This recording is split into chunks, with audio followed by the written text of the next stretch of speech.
what the Lord is showing. And so this is how the Lord came in. I said I was looking at another prophecy. I was looking at the prophecy, getting ready to make that one. And then this is how I just started to hear the Lord's voice. And he was just telling me, America as a leader is finished. You hear me? Do you hear me? America as a leader is finished. And so I took my pen and I started to write. America as a leader is finished. You hear me? America as a head is finished. She's over. She's coming down and coming down fast. The end of the United States is with fighting. Do you hear me? It's with being cornered like an animal on all sides and being desperate. It's with fighting like when you're fighting for your life.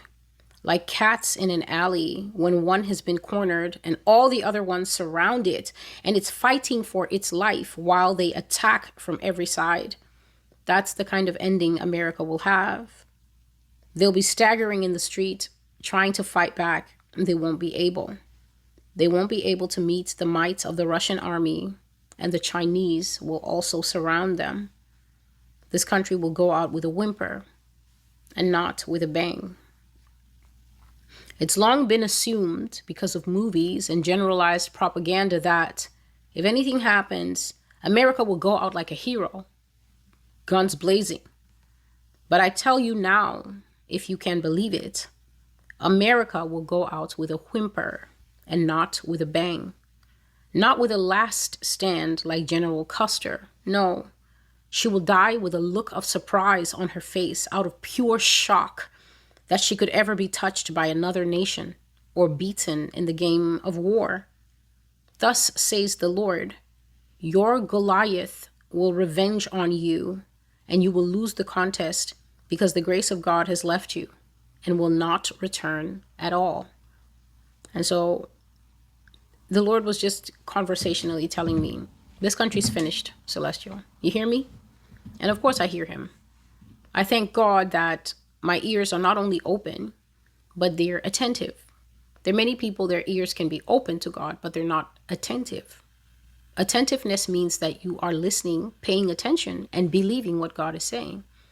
But if God is saying something and you're just, oh, I don't know who is speaking to me, I don't know what that was, then it's not exactly attentiveness, because attentiveness means that you're locked in and you're saying with your heart, your mind, your soul, your spirit, God, you have my attention. I'm listening. I can hear you. And so he was saying, you hear me, just euphemistically, the way our mother says, I don't want to see those dirty dishes in the sink when I come back. You hear me? Of course we hear her, because the risk of leaving them in the sink is not worth it for the temper that she will be in if she comes back and find that you've disobeyed her. America is finished as a world leader. You hear me? Yes, Lord, I hear you.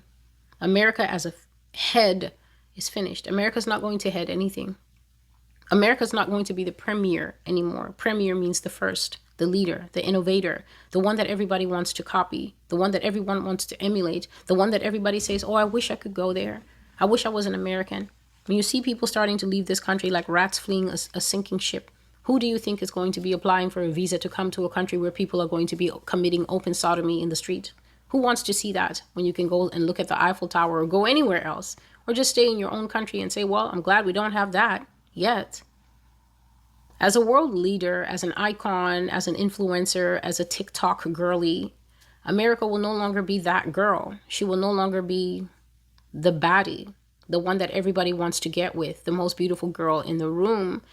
God will start to expose the underbelly of the nation, which I have been doing diligently here for the last 5 years. But not only that, you see, we're going to move into a place where it's not just Celestial said. You're going to see it for yourself. You're going to see it in your neighborhoods. You're going to see it in the school policies. You're going to see it in the outright porn that your children are going to bring home and say, oh, the school told us this was sex ed. And your children, some of them, they're still innocent. They're still decent kids. They have absolutely no idea that it's wrong to come home with graphic pictures of two men doing the act in little part 1, part 2, part 3 cartoon shape. And so too late for you, the teacher will go over all that material in class and then give them the take home paper cutouts. And by the time you see it and blow your top, it's too late. Your child has been introduced to homosexuality. You can't put the horse back in the barn because the horse already ran away when your child was learning about anal sodomy in class. A few years ago, this would have been completely off the cuff when I was talking about this kind of thing. Oh, the outrage. Oh, the and now here we are. School town halls. Fathers are reading from the porn books that the children have brought home as required reading. It's no longer War and Peace. It's no longer Mice and Men. The children are reading absolute LGBTQ X-rated fiction, but specifically written for children by the